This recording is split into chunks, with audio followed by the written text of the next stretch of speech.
expert comments.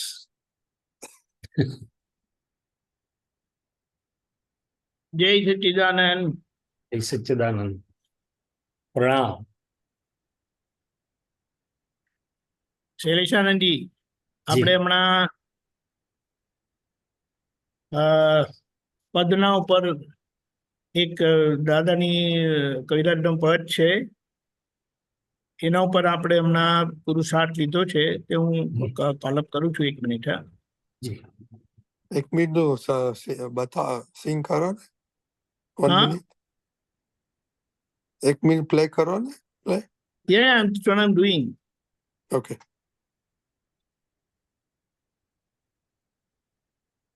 So I can do it. Yeah, then you play it. I'll bring the.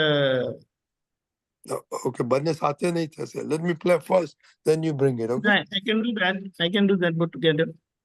Okay. If you can, I don't know that.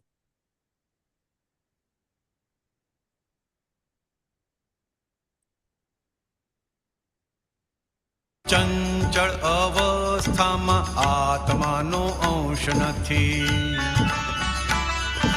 ચંચળતા જોઈ જાણે અચંચળની જ શક્તિ, અનામી અરૂપી જોતો પરપોટાના ઉદય કર્મો, અજ્ઞાવસ્થે બંધાયેલો પ્રજ્ઞા સીધે ઉકલતો, ચંચળ અવસ્થામાં આત્માનો અંશ નથી, ચંચળતા જોઈ જાણે અચંચળની જ શક્તિ, અનામી અરૂપી જોતો પરપોટાના ઉદય કર્મો, અજ્ઞાવસ્થે બંધાયેલો પ્રજ્ઞા સીધે ઉકલતો, સામરૂપી પરપોટો દાદાજીને વશવરતો. You gonna bring the text? Okay. Yeah. જય સચ્ચિદાનંદ. તો શૈલેષાનંદજી, આ પદની લાઈનને આખો દિવસ વાગોડવા માટે આપણે એક પુરુષાર્થ રૂપે મૂક્યું છે, તો આના પર થોડી છણાવટ કરીને સમજણ આપો. જય સચ્ચિદાનંદ. આ મૂળ વિજ્ઞાન જે આપણને દાદાજી આપ્યું કે હું શુદ્ધાત્મા છું, મન વચન કાયા અથવા સ્થૂળતમથી સૂક્ષ્મતમ સુધીના તમામ રિલેટિવ પરિણામો અને અવસ્થાઓથી મુક્ત એને કેવળ જોનારો ને જાણનારો જ છું, ટંકોત્કીર્ણ છું, આનંદ સ્વરૂપ છું.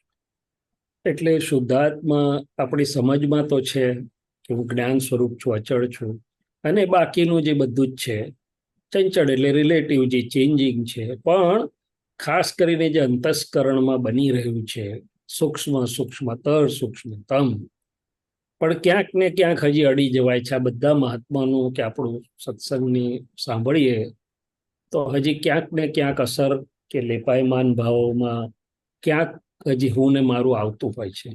એટલે કે છે કે આ વિજ્ઞાનમાં રહીએ તો ચંચળ અવસ્થા એટલે કે જે રિલેટિવ છે, જે હાલતું ચેન્જિંગ, રિલેટિવ ઇટસેલ્ફ એટલે હાલતું ચાલતું જ હોય. મન વાણી કાયા પણ હાલતા ચાલતા છે, બહાર પણ હાલતું ચાલતું છે.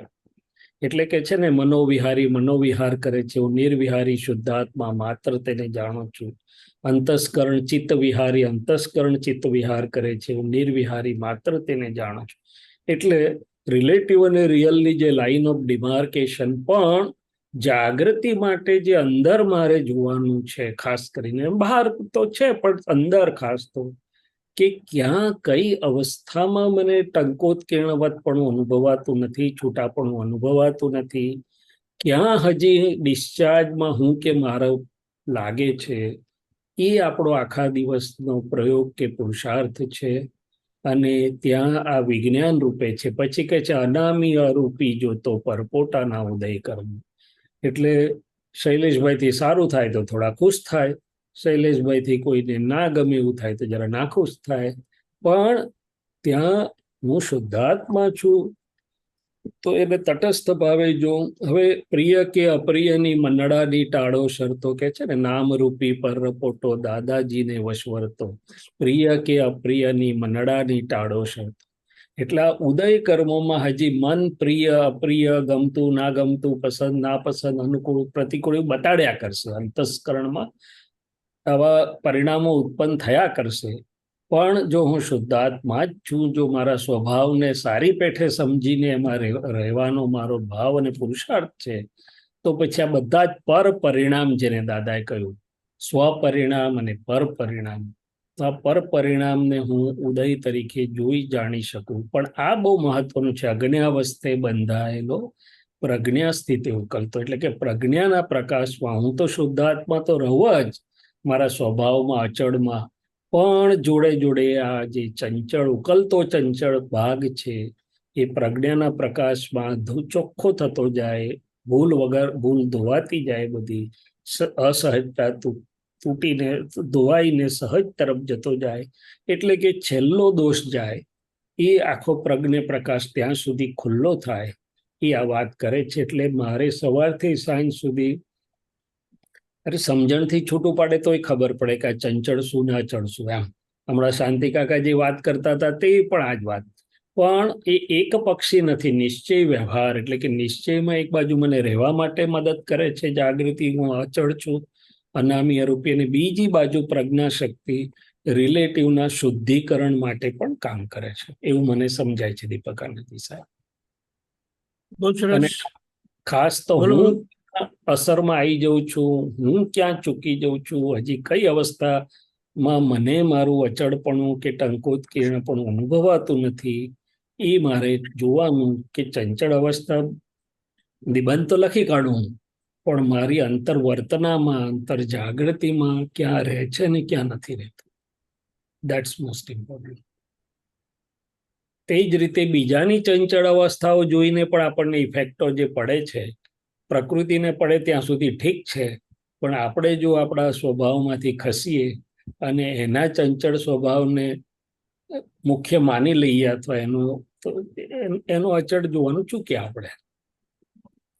બંને રીતે સમજાય મને. રાઈટ, બહુ સરસ. એટલે આ બધા જ પદો આપણને બહુ જ વિજ્ઞાનના છે. મળ્યું છે કે આપણને વિજ્ઞાનમાં સ્થિર કરે છે યસ. અને અસરોમાંથી દૂર રાખે છે, પોતાની ભૂલ દેખાડે છે, યસ. કચાશ દેખાડે છે, એના પ્રતિક્રમણ કરાવે છે. એટલે આમ એકમાં જ બધા જ 100 કરીને આવી જાય એમ કરીને કહીએ ને. Yes yes. આપણે દાદાએ 100 આપ્યું છે, પણ આપણે એને 1 નથી કરી શકતા. પણ આ બધા જે જુદા જુદા પ્રયોગો આપ્યા છે ને આપણને, એ બહુ આ રીતે બહુ હેલ્પફુલ થાય છે. એટલે આ હમણાં વાગોડવાનું રાખ્યું છે આખો દિવસ. હા, બરોબર અને છે, એમાં બિલકુલ. એ 48 મિનિટની કન્ટિન્યુઅસ MP3 વાગે એવું પણ કરી મોકલ્યું છે આ બરોબર રીતે. છે. બહુ ના, ના, સરસ. સર. જય સચ્ચિદાનંદ. જય સચ્ચિદાનંદ. જય સચ્ચિદાનંદ. કશ્યપભાઈ, जय सच्चिदानंद। ये जो प्रज्ञा का जो है वो थोड़ा मेरे को पढ़ने में आया था, उसमें थोड़ा सा पहले मेरे को कंफ्यूजन होता था, थोड़ा फिर मेरे को क्लियर हुआ कि जो वो उसमें प्रश्नकर्ता पूछते हैं कि ये प्रज्ञा निश्चय करता है, कौन निश्चय कौन करता है, निश्चय करने वाला कौन है? तो वो प्रज्ञा कराता है कि करता है निश्चय? तो वो दादाजी ने बोला कि वो आप जो है प्रज्ञा करवाता है वो, लेकिन आप धीरे धीरे प्रज्ञा स्वरूप होते हो, और प्रज्ञा स्वरूप होते हो तो वो आप ही निश्चय करते हो प्रज्ञा स्वरूप बन के जो है उसमें लगे प्रज्ञा स्थित जो है, ठीक है? तो वो उसमें सेम मेरे को वो समझ में आया। आप बताइए कि वो सही है? प्रज्ञा स्वरूप होते जाते हैं, मतलब ये कहने का मतलब ये प्रज्ञा हमें जागृत करती है, प्रज्ञा समझाती है, प्रज्ञा आत्मा की शक्ति है। प्रज्ञा का काम है रिलेटिव और रियल को भिन्न रखना और उसके लिए बाकी की आज्ञा और सब सहाय करना।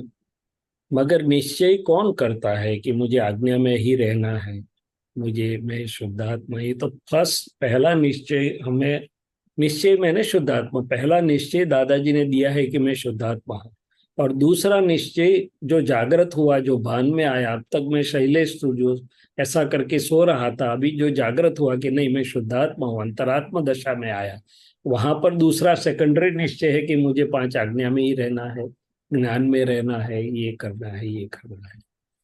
तो जागृत हुआ है, मैं निश्चय करता हूँ, ऐसा भी बोल सकता हूँ मैं, या अंतरात्मा दशा वाला जो इंट्रीम गवर्नमेंट का पार्ट है, वहां पर निश्चय हो रहा है। क्या हो रहा है?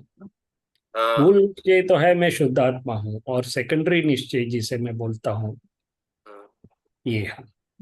तो वो जैसे जैसे हम प्रज्ञा का सुनते जाते हैं तो हम प्रज्ञा स्वरूप होते जाते हैं, ऐसा हम्म। कह सकते हैं ना? हाँ, प्रज्ञा स्वरूप मैंने हम पूरे मैंने उत्तरोत्तर वो प्रज्ञा के उजाले में, जागृति में, उसके हिसाब से रहेंगे, ऐसा कहना। हाँ, उसके अनुरूप होएंगे। हम्म। हाँ, वो दीपकानंद जी बोले can you give the reference of this clarification, वो मैं आपको दूंगा, थोड़ा ढूंढना पड़ेगा, अभी अभी नहीं मेरे पास। नो वंदन, नो प्रॉब्लम, लेकिन आपने इतना कष्ट किया है, मेहनत की है, तो हमारे लिए एक ऑथेंटिक जवाब मिल जाता है कि हाँ, प्राइमरी पुरुषार्थ इस तरह से होता है, और फाइनली वो प्रज्ञा स्वरूप होने के कारण वो खुद अंतरात्मा प्रज्ञा स्वरूप हो जाती है। वो मैं आपको दे दूँ। जय जय वेरी गुड, जय सच्चिदानंद। बस। જય સચિદાનંદ. શેષાજી આપણો ટાઈમ થઈ ગયો છે, हाँ, તો ત્રિમંત બોલાવો. લલિતાબેન, કશ્યપભાઈ, દીપકભાઈ બોલો કરજો. नमो वितरागाय, नमो वित्रागाय, नमो अरिहंताणम, नमो अरिहंताणम, नमो सिद्धाणम, नमो सिद्धाणम, नमो आयरियाणम, नमो आयरियाणम, नमो